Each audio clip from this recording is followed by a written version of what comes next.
Welcome to Permission to Thrive. I'm your host, Suzi Lula. As a spiritual therapist for over 20 years, I have the honor and privilege of ushering women and mothers just like you on a journey from simply surviving to powerfully thriving. I also have the honor of raising our son, Will, who is now a young adult, with my longtime partner, Jamie, so I'm right there on the journey with you. Consider this your personal sanctuary, your space to meet your heart, embrace your messy, and come home to your most authentic, extraordinary self. My hope is that you leave resourced and inspired because you are here to shine. Welcome to Permission to Thrive.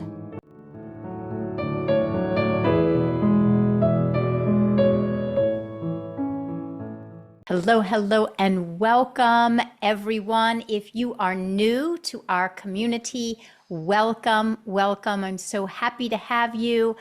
I have big news, a big announcement for you all. Throughout the year, I teach different online courses, all assisting you to create a truly thriving life, to create the life that you came here to live, to create the life of your dreams.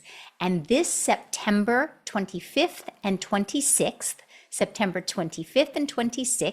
I'll be teaching a free 2-day masterclass called Healing the Heart of the Inner Child. So unhealed trauma, unprocessed wounding from our childhood, it gets stuck and lodged in our bodies, in our emotions. And that unhealed material keeps us from truly thriving in your life. To the degree that you have unhealed, unprocessed energy material within you is to the degree that you are holding yourself back from living a truly thriving life. And so over this 2-day period, I'm going to guide you to heal that which is keeping you stuck and free you to step into the thriving life that you are here to live. So join me September 25th and 26th. It's free. The link with all the information is in the show notes. And now sit back, relax, and receive the best of today's episode of Permission to Thrive. Much love, everyone. Enjoy. Welcome, everyone, to this week's episode of Permission to Thrive. This week, I am so excited to introduce you all to one of my soul psychology coaches, a dear friend, and the founder and executive director of We Are Brave Together. And we are here with Jessica Patay speaking about the importance of the mental health of mothers, the mental health of women everywhere. So if you are a woman, if you are a mom, this episode is here to feed you, to nourish you, to support you. Your mental health is imperative, not only for your own life to thrive and for you to blossom and bloom, but for those around you, your children, your family, your friendships. So we're diving into the topics, the themes around mental health and women, mental health and mothers. Let me introduce you formally to Jessica. I'm going to read her bio, and then I'll introduce you more personally to her. So Jessica Patay is the founder and executive director of We Are Brave Together. I have had the honor and privilege of facilitating retreats and support groups with and for her. We Are Brave Together supports caregiving mothers worldwide. Drawing from her own experiences raising a child with a rare genetic disorder, Jessica launched We Are Brave Together in 2017 to empower, strengthen, and educate caregiver moms in their diverse and difficult journeys. Since then, the nonprofit has gracefully provided in-person and virtual support groups, workshops, retreats, and inspirational and resourceful podcast, Brave Together, for a growing troop of over 2,600 caregiving moms across all 50 states and 25 countries. Most recently, Jessica is a contributing author to the anthology Becoming Brave Together, heroic and extraordinary caregiving stories from mothers hidden in plain sight. I love that, so I'm going to say it again. Mothers hidden in plain sight. So, this episode, we are here to bring mothers everywhere, women everywhere, from being hidden into plain sight. Lastly, as host of Brave Together podcast, Jessica celebrates inspiring stories, explores caregiving challenges, and offers valuable resources to support the mental health of caregivers. Jessica's expertise covers topics such as preventing caregiver burnout. Anyone need that?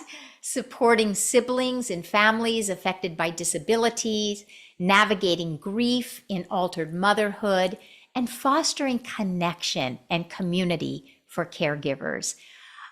Jessica is near and dear to my heart. As I said, she is certified in my own soul psychology certification program. She's a coach in her own right. I have the utmost respect for her, both as a woman, a mother, a coach in the world of mental health. I know that you all are going to resonate with her wide open heart. So welcome, Jessica. So I know I have given the formal introduction, but you and I feel, have such a personal relationship. I've been so excited to have you on the pod, and I just adore you. You are one of the most generous spirits, generous women. You are so pure and beautifully intentioned from the inside out. And I just love every moment that I've ever gotten to spend with you, both personally, and I've been fortunate and privileged enough to get to facilitate and lead a few different workshops and different things with We Are Brave together. So I know you in different capacities now. And I'm so grateful for our soul care audience to get to know you as deeply as I do. So welcome. Susie, oh my gosh, I should have brought Kleenex with me. That was beautiful. Thank you so much. That was a very generous and loving introduction, and I am so grateful for you. I am so grateful that I get to be with you today, that any moment I get to be with you and around you and hear what you have to say. I'm so grateful. So thank you for having me on the show. It's my pleasure. Just reflects back to you exactly who you are. So, as I read in your introduction, I didn't also say that you have gone through the soul psychology certification also. So it's just one more way that I throw in that I know you as a coach yourself. But I would love for you to share with everyone what really brought you deeply into this work, and then what brought you so deeply into the work that then you started an organization and now have launched a book, that you have taken this on as your mission in life, your purpose in life. Thank you. Well, life has its funny turns, and when there's a slight change of plans, we learn to quickly adapt to that, and sometimes not so quickly. I have been married to my husband for 27 years. We have three kids, ages 23, 21, and 18, two boys and a girl. And I say that my second son, Ryan, is the one who made me a caregiver. He was diagnosed with a rare genetic disorder at 5 weeks of age. And so we were dropped into a land that was foreign to us, and we had to quickly learn the language and the culture and how to get around and how to navigate. And I'm grateful to Chris that he's my anchor in all of this, and that we did this together, that we have journeyed this altered parenting journey together for 21 years, and really parenthood together for 20, almost 24 years. So I think I've always been drawn to psychology, always. I was the friend that people relied on and went to and was a sounding board, or a stand-in mom, as one of my best friends has said so lovingly. And I got my degree in psychology, my undergrad. And so I've just always been interested in how people work and how our minds work and our emotions work and why do we do the things that we do. And then in the work that I do, which I know we'll talk about with We Are Brave Together, I'm always organically mentoring moms, fellow caregiving moms. So when I say caregiving mom, I mean a mom to a child any age with literally any diagnosis or struggle. And so when your course came up, it was such a perfect fit, even though I'm not a therapist, but I have so much time that I do spend one-on-one or in groups with moms in our community that I thought this is perfect. This is such a perfect fit. And it was so inspirational and so educational. And I got to hang around you twice a week for 20 weeks, which was amazing. And then the beautiful community is there's nothing like it. There is nothing like being surrounded by people who are so inspirational and so vulnerable and so wanting more, wanting to seek more healing for themselves and for the people in their lives. It was a fabulous experience. In fact, as I'm talking about it, I'd like to do it again. You're welcome to come back through anytime, because one of the things that I always say that I do, and for anyone listening who has ever thought about jumping into my soul psychology certification, is once you've gone through, I always say you can come back through free of charge anytime, as many times, as often as you'd like, because I find that I love going back through things, because each time I go back through something, first of all, I'm at an elevated state of consciousness. And so I'm able to absorb and integrate the information and the processes. And as you know, we're very experiential. So there's lots of processes, and coaching and coaching and coaching, and going through it at a higher level of consciousness or a second, third time. So you are welcome anytime. Anytime I share with you, anytime that I get to be with you in any way, shape, or form is just such a treat for me too. But I also think that you speak to most of, I call my audience my thrivers, permission to thrive.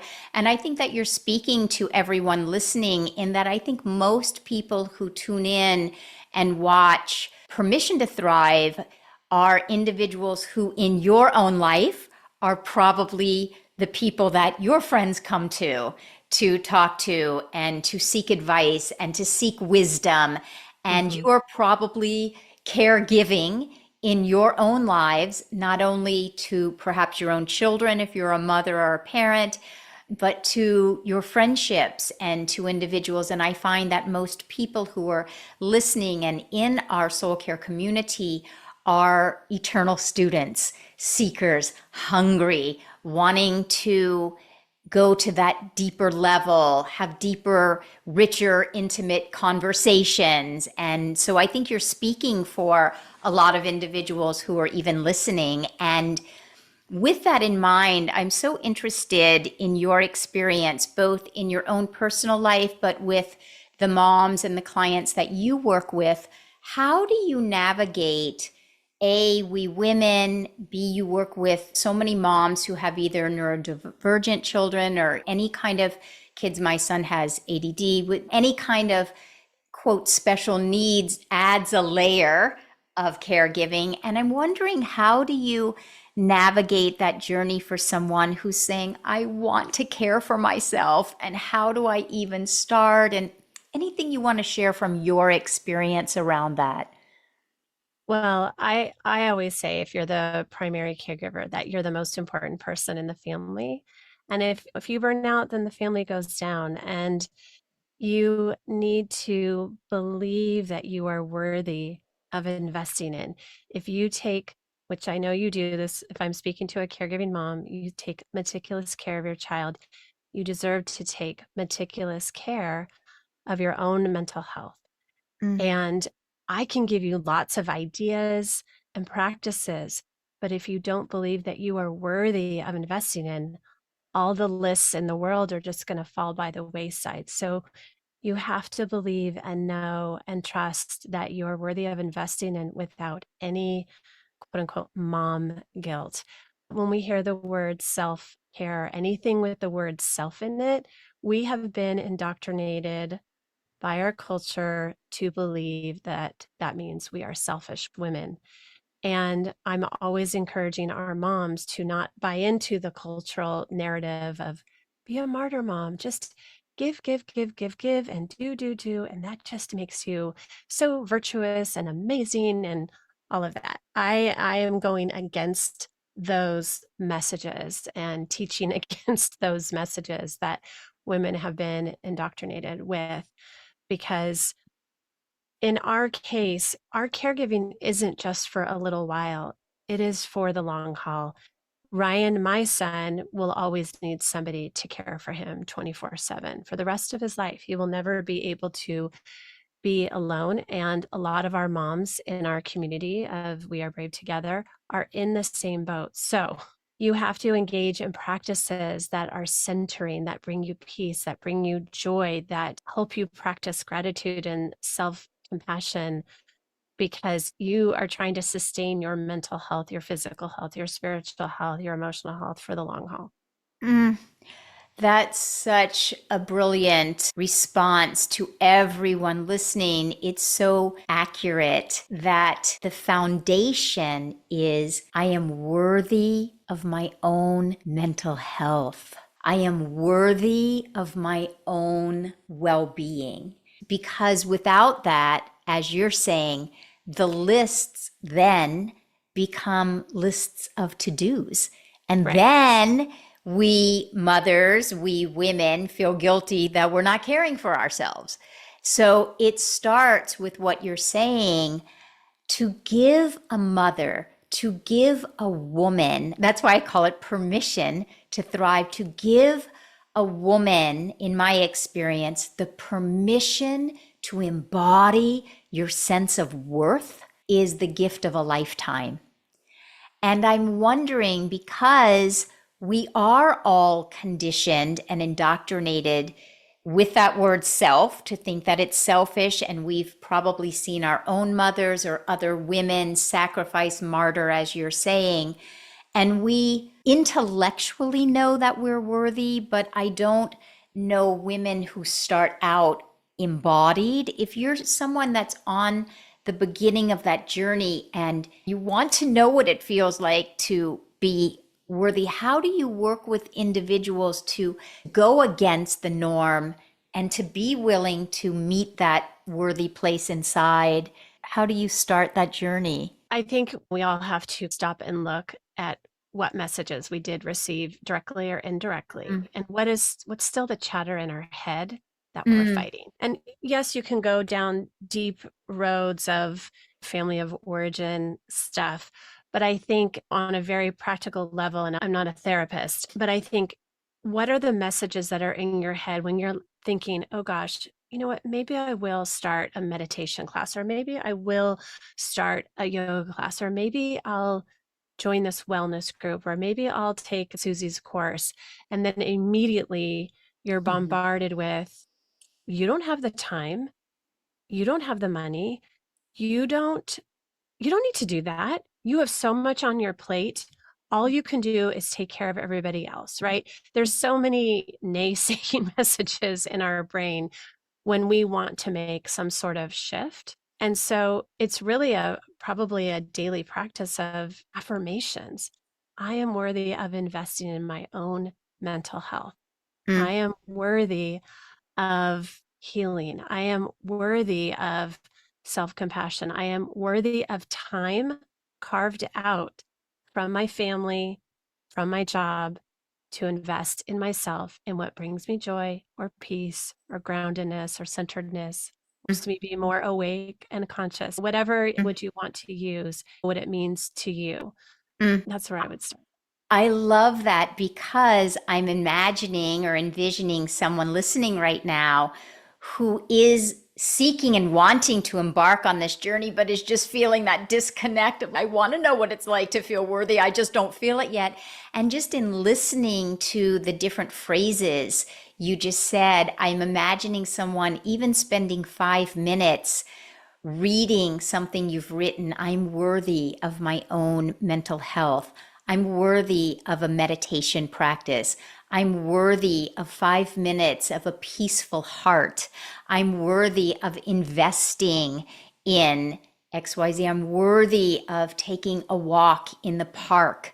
Even writing 5, 6, 8 sentences on an index card and reading Yes. that index card the first thing when you wake up, the last thing before you go to sleep, carry it around in your pocket when you're doing the dishes. Just these real phrases that can bring peace to your heart as you are fortifying yourself into the willingness to step into your worthiness, I think is a really powerful place to start. Could you imagine if all of us women had been hearing 5, 6, 8, 10 sentences, phrases, qualities all of our life every day for just 5 minutes? We wouldn't have to go over that first bridge. So, a takeaway already early on in the episode for any of you listening, jot down either some of the phrases that Jessica just offered or sit quietly with what did you most need to hear from your own mother, from the women around you? What did you most need to hear? That can become your own permission to yourself and start there. And then the other thing that you say often, Jessica, that I just love, and I'd love for you to elaborate on, I've heard you say you are not broken and your child is not broken. And anything that you'd like to elaborate around that, I'd love to hear. Well, this is my theory is that because, again, in our culture, we don't value the disabled population. And because the way we've been raised and because of the duality, like you would talk about in the class, there's so much duality, good, bad, right, wrong, right, that we've been pretty much ingrained with. And so any type of diagnosis we've been raised is bad, right? You get any kind of diagnosis, that is bad news, right? And I really think that if the cultural narrative around caregiving around disabled was different, if we looked at it like this is a magical opportunity to grow as a human being because I'm a caregiver, this is a magical opportunity for me to learn so much from my child, Mm-hmm. then it would really shift that intense grief and devastation that we experience when a diagnosis is delivered to a parent about their child. I think it is very easy that once you get that diagnosis to go right into warrior mom mode, right? You're going to Google everything possible. You're going to look for doctors, specialists, interventions, treatments, Facebook groups. You're going to look for other parents who are in the same boat. You're going to try to do every single thing you can for your child.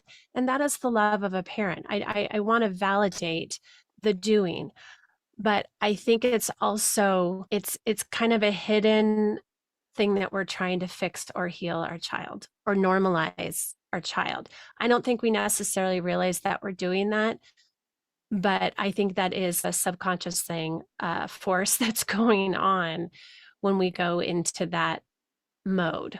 I could not agree more with you. I think it may be unintentional, but yes, the world of quote diagnosis is a world of right, wrong, better, worse. It would be better if your child didn't have this. It would be better if your child was this way. I know my son's in college now and has ADD. And so we've been on this journey with ADD probably since he was probably about 5 or 6 when he was in kindergarten. And we would get calls like he can't stop talking during lunch. He can't control his impulses. And back in the day, I saw that as such a quote, as you're saying, disability of him. He Mhm. can't, he's not able, he's can't, he's not able.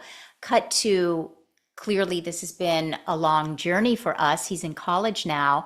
And I recognize, yes, exactly. It's a disability when you are trying to fit in to a mold of a society that is not built for Mhm. individuals and Right. souls and connection with individuals who are different. So we have reduced our school systems, our Mhm. society. We've just reduced our society to these small little boxes of Right. how we're supposed to fit into the boxes. And if we don't fit into the box, something's wrong with us. And this is not to say that it's not a hard journey. I don't Right. in any way want to minimize the intensity of an altered parenting journey and how hard it can be, how Mm, scary it can be, how challenging it can be. But I think there's a powerful shift in our mindset when we, instead of thinking, I have to fix or normalize or heal my child or do all these things for my child, to what is my child here to teach me? Our children are our greatest teachers. They really are. And I think once that shift, there's a lot of shifts we can talk about, but once that shift is made, I think it frees you up as a parent. And then you're open to really receive these lessons and these wisdoms and just see your child in a different way. I love that. From going, and I had to take that journey from going from what is wrong with my son, what is Right, broken that needs to be fixed, right. to simply, there's nothing broken, there's opportunities here. And I appreciate so much what you're saying. We're not minimizing anyone's journey, whether you have a neurodivergent child or whether you have a quote typical child. A parent journey is a very deep journey, and not to minimize anyone. In fact, just the opposite, to honor whatever journey you are on. This is here for you to feel honored and seen and validated. But what Jessica's offering, a shift in perspective, could alter the journey that you're on in the way that you're relating to the journey. So what has shifted for you, and what do you see when women, when mothers, when caretakers, parents are willing to shift into this, oh my gosh, the person in front of me is my greatest teacher. What does begin to happen? What have you seen? And what are some of the benefits that someone starts to receive when they're willing to be on this journey in a different way? Well, I think you can exhale a lot of pressure when you go from, I have to do all these things to fix, heal, or normalize my child, to, oh, what is Ryan here to teach me? Then you exhale a lot of pressure and probably a lot of to dos off your list because you're just in a different mindset. You have a different perspective. Now, Mm, again, it's not that I said, oh, we're going to quit OTPT and speech therapy. No, I'm not saying that you just throw everything out and we're just going to wander around. No, you're going to still employ the interventions, treatments, therapies that are important for your child. But maybe you're not going to fill every moment of every day with some type of therapy. Maybe you're going to carve out some time to just enjoy your child and mm, maybe carve out some time for yourself because you're not in that mindset anymore. mm. I love that so much. Again, our culture doesn't validate us that something that's equally as important as taking our child to a therapy is to spend time simply being with them. Mhm. And I love that you're giving people permission to put that on their radar as as important, that connection, that being, as important. Of course, this is not an either Right. or. This Right. is an opportunity to add some richness and intimacy and connection and value of the things that are soul satisfying and soul fulfilling, that can Mhm. be restorative when we do have these outer lives that will involve going to therapies and the outer quote doing, to be able to have some of these restorative moments can feed into it. So I'm so curious if you wanted to share anything around your own personal journey with Ryan. Was Have you seen yourself on an arc of where you started and how you started, and maybe what he's taught you? Anything in that arena that you would want to share? It has been quite a journey, and I think The early years, I say that there's a cyclical grief when you have a child with a diagnosis, and that it's not like, oh, I'm over it now. I've worked through it. I've radically accepted his diagnosis and we're going to move forward. The grief buttons can get pushed throughout the lifetime of your child because there will be different milestones that maybe they don't experience that you wish that they did. And it's okay to grieve that. But I think there's a lot of grieving in the very beginning. So I definitely know that I did that. I went through periods of a lot of jealousy and resentment and bitterness because I had friends who had typical kids who just moved Yes. along when their life wasn't filled with specialist appointments and therapies and feeling like you couldn't go anywhere because your child is hard to take out in public or just hard to get Mhm. around with. So I definitely went through that. And I just want to share that honestly. Like it wasn't roses from the beginning. And I had to really adjust to this is what I thought my life was going to look like as a recovering perfectionist. And now this is what my life looks like.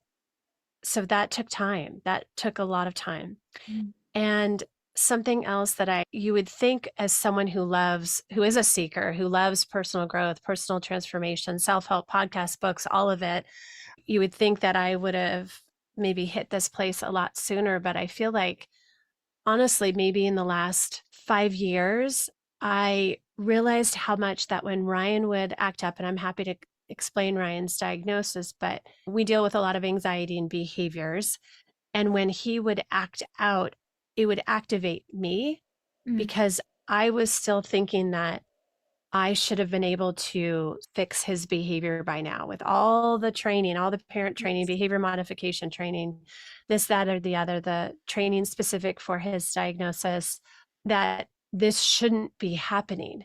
And when you fight what is, what's that definition of suffering? I wasn't accepting that this is just part of it. It will always be part of it. And my getting activated, I can work on me. I can work on healing what's going on with me when I get triggered. There's nothing wrong with me because I'm getting triggered, but let's look at this. Let's dive in. What's going on? What needs healing in me? Mm. Let him be him. And what do I need to heal in me so that I'm different when he is acting up and being difficult and Mm. anxious or a ball of anxiety or starting to melt down? How can I be different? So that took a long time to really, really realize that. I just so appreciate your honesty and your transparency. And I really hope that everyone listening is exhaling because what you're describing is, I always use the phrase, so understandable. It's Yes, so understandable that you would be looking at other moms going, I'm envious. yeah, In our culture, especially Instagram culture, we're all plastering these presentational lives anyway.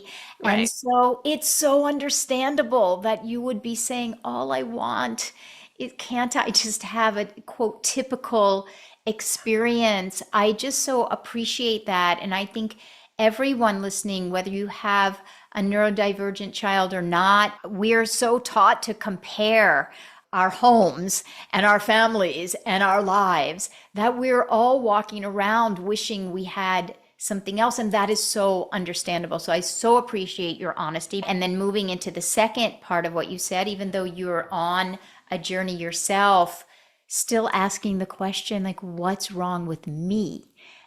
I that my child isn't this perfect typical child, like putting it back on yourself, I think also speaks to practically everyone listening here can relate. And I know when I received this feedback when he was young, I was for sure filtering it through the filter of, oh, something's wrong with me, that Right, my child is having this challenge. right. And so that is a layering that then we're not open to the questions you're asking, which is, oh, what is he here to teach me?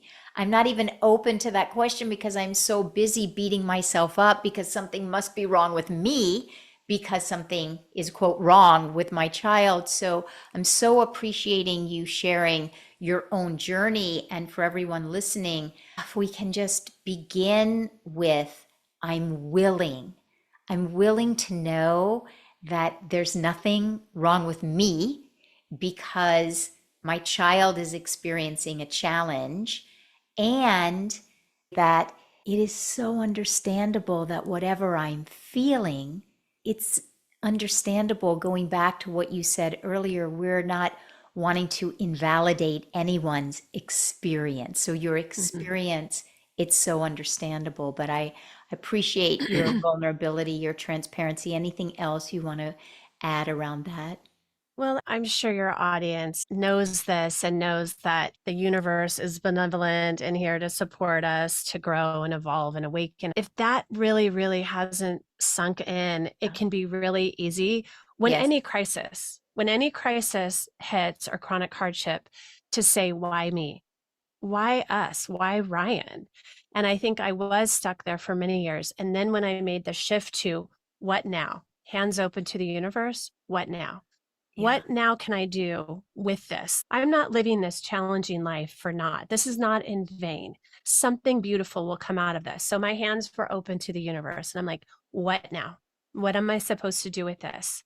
I want to do something. I want to do something. And not just for the doing's sake, but I want to make meaning out of this. Yes. And so that is another shift. Whatever it is that is going on that's hard and difficult in crisis, whether it's an acute crisis or long-term crisis, if we say, yeah, this is hard, and this, you can say, this sucks. Like, this is not how I would have maybe chosen for things to play out in my life. But what now? It softens you and it opens you up for possibility. And that's how We Are Brave Together was born, was because that shift to what now and what's coming and what am I to do and how can I make meaning out of this? It's funny you're taking the words out of my mouth, because that's what I was getting ready to say, is that two things. One is, you mentioned earlier the word in the process around grief, and that chronic conditions, long-term conditions, can be cyclical in the way that we then process ourselves. And so when you're saying in your journey, you asked, why me? That can be part of a grieving process. And so you don't want to leave out any part of the process. Right. All the different pieces and stages of a process, including why me, are important. Every part of the process. And what you're sharing that's so relevant is, you were able to go from a place in your process that was saying why me, which is a more of a closed stance, which is, you want to give yourself permission to be in every aspect of the process, but you moved from a closed stance into that open-handed stance of, okay, how can I make meaning of this? This must not be random.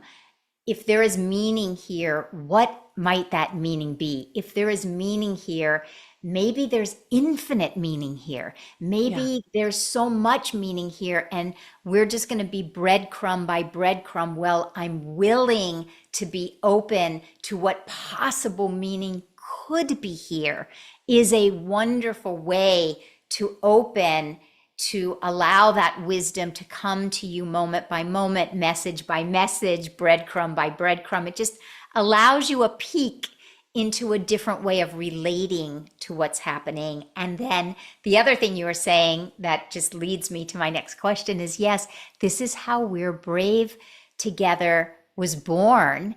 And it's one thing for any of you listening to be going through a challenge, even going through motherhood. Can One of the reasons I do what I do, have the podcast, teach classes, have a community, is because I felt like such an island as a mom with a son who had ADD. I felt like my son was the only one struggling. Everybody Right. else's kids seemed so, what is the word? Seemed so adjusted.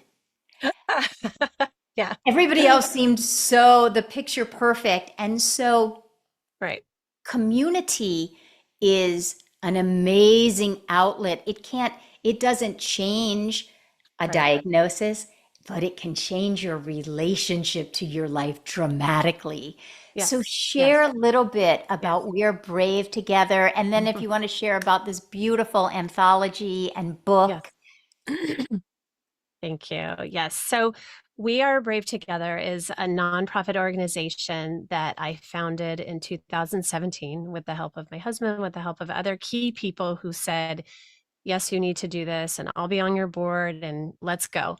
So we launched with the intent to combat the loneliness, isolation, burnout, compassion fatigue that caregiving moms face by offering support groups, which we call connection circles. We have them all over the country, and by offering weekend retreats that we cover 75 to 100% of the cost to make it accessible for moms to get away for a weekend. And I'll dive into that a little bit more. We also have scholarships for those. We have a podcast. It's called Brave Together. And we offer a few types of episodes there, story episodes. So a mom or a dad or a sibling caregiver can submit a story. We had an 18-year-old sibling who was so beautiful and articulate on the podcast. We also have Ask Us Anything episodes with amazing coach, Susanna Peace Lavelle, and soul care coach and disability rights advocate. And we have a clinical psychologist, Dr. Zoe Shaw. And so people can call in with their questions and leave a message on SpeakPipe, and then we'll address it. And then we have expert episodes where we might have a coach, a therapist, attorney, advocate, you name it, an author to come on and speak about a particular topic. And then season 7, we're doing something new. It's a secret right now, but it's coming soon. So Oh, I love that. I love surprises. You have me at thank the you. edge Thank of you. my seat. What a wealth of resources. I know for myself as a mom, speaking as a mom early on, I felt very much like an island, as I said, and would have loved to have been able to plug in to a community with such a wealth of resource as you have created, but also such a wealth of heart that you have. If there's one thing I know about you and everyone I have met, I've had the privilege and the honor of leading some different small groups as well as some of the retreats. And everyone in your community is so full of heart. And that heart can be so heartening for individuals who feel like they're doing this alone. So I encourage everyone listening, please, all of the information of how you can connect with Jessica, of course, is in the show notes. But your organization is here to support individuals who might be struggling and feeling alone, as does our soul care community. You can reach out to me. Tell us about launching this book. So I'm a writer and I've shared many, many stories. I used to blog and I just shared honest, vulnerable Mm. stories. And I received so much feedback through the years.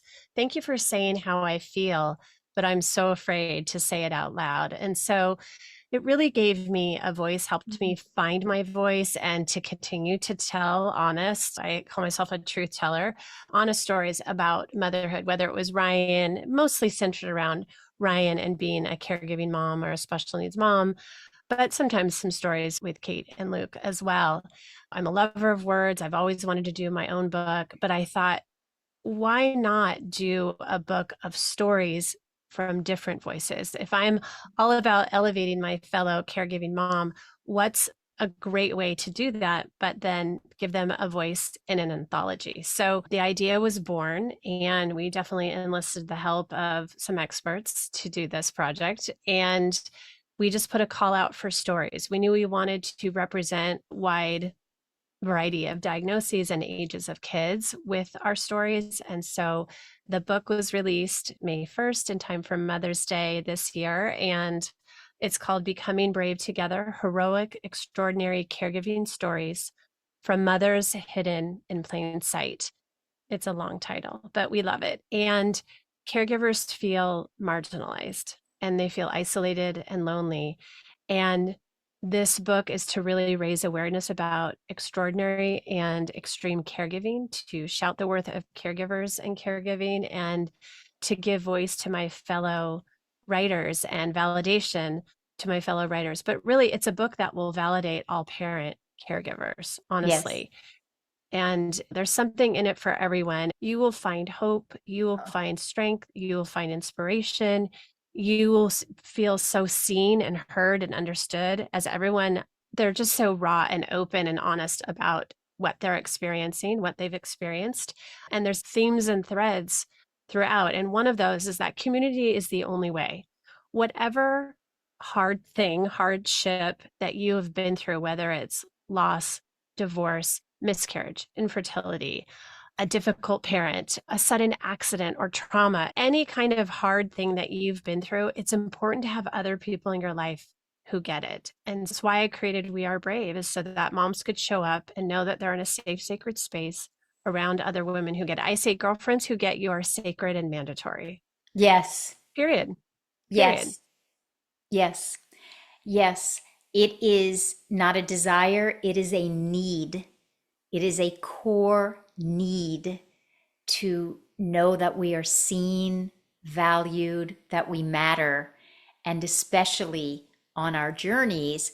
And I share that with you in our soul care community. I always say, on any given day, you might be the mom who needs to be the receiver, but on any other given day, you may be the one who has something to offer someone else who's struggling. And it's equally as important for your own growth and journey to recognize, wow, I did this. I'm resilient. I can now offer this to someone. So I also share with you a passion around community. And I think it's also one of the most undervalued but potent therapeutic and transformational tools and practices we have on planet Earth today, is the ability to join together and see each other and be seen. It's not here to fix, it's here to heal from the inside out. So I couldn't be more of an advocate, a cheerleader. Please, anyone, everyone listening, if you do have any kind of family situation where you're struggling with either neurodivergence, special needs, any kind of chronic conditions that Jessica is talking about, please reach out. You have nothing to lose, you have everything to gain. And the same we share, you compiled this anthology. I have my book, Motherhood Evolution, and I wrote it for the very same reason, is this feeling of simply purchasing a book can make you feel less alone by this afternoon.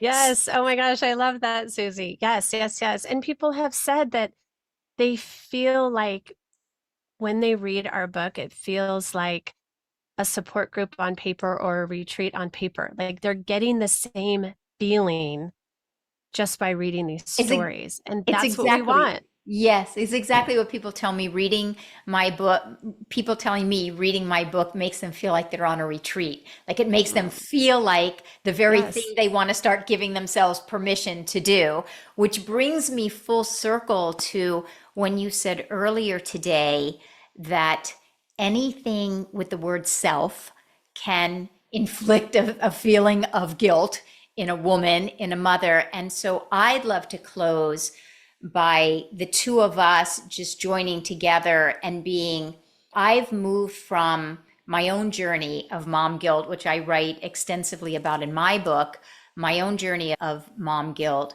to recognizing that early on for me, and I've shared this before on the pod, is I didn't like the way I was showing up as a mother and as a spouse.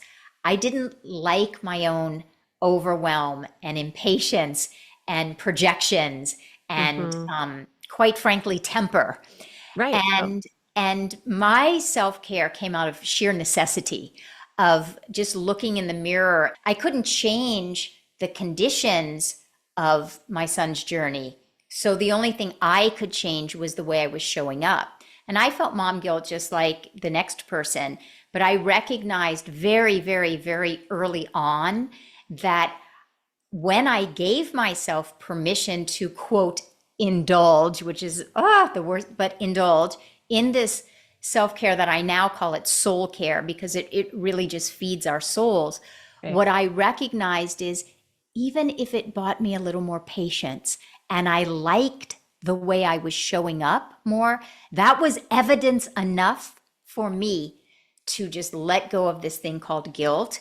And so now I want to shout from the mountaintops. If you're a mom and you feel alone, plug into Jessica's community, get that book, start feeling that you're not alone, and then put that word self back on your radar and recognize that the greatest thing you can do for yourself, and thereby the greatest thing you can do for your children, for your family, is to really plug yourself in, to be nourished, to be nurtured, to Yes. reconnect with your heart, with your soul, and with other women who can relate to you. So, any last things you'd like to say on that? I know we just share that passion. Ah, you said that so beautifully. You just wrapped it up so, so beautifully, Susie. I would say that your phrase, it is so understandable, is such a self-compassionate, such a compassionate phrase, whether we say that I say it all the time to others, but you have taught us to say it to ourselves, whatever we're feeling and we're experiencing. No, we don't necessarily always understand the circumstance. The circumstances might not be understandable, but our feelings are. And one thing that I came away from your soul psychology course strongly with, was so cemented through that course, was the practice of self-compassion. Mhm. And that's really a hub. That's what I teach. That's really a hub of our soul care, of our self-care, is starting there, is practicing self compassion. And Susie speaks on this. She can give you resources. I can give you resources. But I think it's a really great place to start. If you're like, I don't even know where to start. I don't even know where to start. Remember, you're worthy of starting. You're worthy of investing in, and start with self compassion. My heart is lit up hearing you say that, because who could argue that self compassion is selfish? So if Right. you just start there, that self compassion could not be selfish. Having compassion for ourselves as women, as mothers on this journey, and the more in touch we are with the quality of compassion, the more we have to offer it to those around us. And so, if anyone is interested in just putting your toe in the water of, wow, I'm really so hard on myself right now, where my child's diagnosis or this chronic condition is, or whatever it is that you might be moving through, if you're recognizing, oh, a journey of self compassion, a journey back into my own heart would be so soul satisfying, would just be like gold at the end of a rainbow. I actually have a course called Learning the Language of Self Compassion. It's an online Yes. self study course, but we'll have all these resources for We Are Brave Together, where you can find Jessica, some of my courses, myself, in the show notes. And I will for sure have you back again. I just couldn't support you more. You're doing remarkable things for women everywhere, mothers, families, children, and anything I can ever do for you anytime. I'm your girl. Thank you for being here, for allowing my audience to meet you. I know we're all now in love with you, and keep doing what you're doing. Oh my gosh, I love you so much. Thank you so, so much, Susie, just for you and for being in my life and for supporting We Are Brave Together and supporting women, supporting moms. Thank you, thank you, thank you. Yeah, my pleasure. So I'm terrible with goodbyes, so I'm just going to say until next time. Okay, And until for, next time. for everyone listening, if you have takeaways from this episode, please let us know. Email, please reach back out to me. Let me know your takeaways. If you have had takeaways and you would share this episode with another mom who might be feeling alone, she might be feeling like an island, she might just feel that she needs a pick me up today, and you could be that person to connect a mom. If you would forward this, pass this on, we would be so grateful. We moms, we women, we need to stick together. So much love, everyone, and give yourself permission to thrive this week, and see you next week. If you have received any takeaways from this episode, we would so appreciate if you would take a few moments, if you haven't already, to leave a 5-star review and pass this episode forward to another woman, another mom that might really be fed by it. You have no idea how you simply subscribing, leaving that review, and passing along this episode will really assist our message of thriving to get out, but also to ensure that there is another woman out there who is more thriving because you took the time to leave a review or pass this episode forward. I couldn't love you all more. Thank you so much for your loyalty in listening. And until next week, give yourself permission to thrive. Much love, everyone.